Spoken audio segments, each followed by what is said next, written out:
सुप्रभात बच्चों, कैसे हैं आप सब। मैं उम्मीद करती हूँ आप सब ठीक होंगे। बच्चों, पिछली वीडियोस में हमने शब्द निर्माण प्रक्रिया के 3 ज़रूरी घटकों के बारे में पढ़ा। ये 3 ज़रूरी घटक हैं उपसर्ग, प्रत्यय और समास। तो बच्चों, आज की ये जो वीडियो है इसमें हम व्याकरण का नया उपविषय ना लेते हुए इन्हीं तीनों की दोहराई के साथ प्रारंभ करते हैं। सबसे पहले आप उपसर्ग की दोहराई करेंगे, फिर प्रत्यय की और फिर समास की। तो आइए चलते हैं उपसर्ग की रिवीजन की ओर। सबसे पहले हम ये देखेंगे कि उपसर्ग का अर्थ क्या है और उसकी परिभाषा क्या है। मैं फटाफट से आपको दोहराई करवा देती हूँ।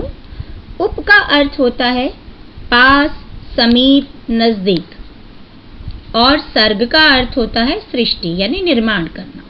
तो इसकी संक्षिप्त सी परिभाषा बनेगी कि ऐसे शब्दांश जो शब्द के प्रारंभ में लग करके, शुरू में लग करके नए शब्द का निर्माण करते हैं या फिर उस शब्द के अर्थ में परिवर्तन ला देते हैं। ठीक है, ऐसे शब्दांश उपसर्ग कहलाते हैं। इसका अगला पॉइंट है बच्चों कि उपसर्ग कितने प्रकार के होते हैं। तो उपसर्ग कितने प्रकार के होते हैं? 4 प्रकार के। ये 4 प्रकार कौन कौन से हैं बच्चों? हिंदी के उपसर्ग, संस्कृत के उपसर्ग, अरबी, फारसी, उर्दू के उपसर्ग और अंग्रेजी के उपसर्ग। ठीक है, अब हम देखते हैं तीसरे महत्वपूर्ण पॉइंट की ओर। ठीक है, तीसरा महत्वपूर्ण पॉइंट है कि परीक्षा की दृष्टि से इसका प्रयोग किस प्रकार किया जाता है। परीक्षा की दृष्टि से उपसर्ग का 2 या 3 प्रकार से प्रयोग किया जाता है। ठीक है, वो कौन कौन सा तरीका है? सुने ध्यान से।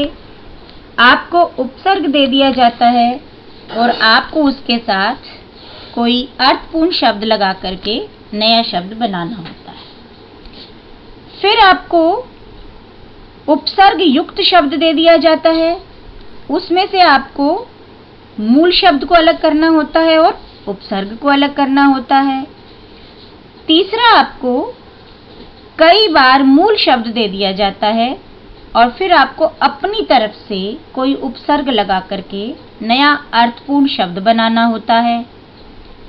और एक तरीके से भी पूछ लिया जाता है, कई बार एग्जामिनर उपसर्ग तथा प्रत्यय दोनों से युक्त एक शब्द दे देता है जिसमें आपको 3 चीज़ों को अलग करना होता है।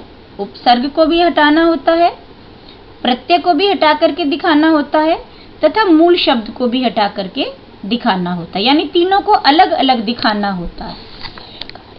बेटे, इन तीनों को अलग करने से पहले या हमेशा उपसर्ग को मूल शब्द से अलग करने से पहले आपको एक बात विशेष तौर से ध्यान में रखनी है कि मूल शब्द का अर्थ निकलना चाहिए।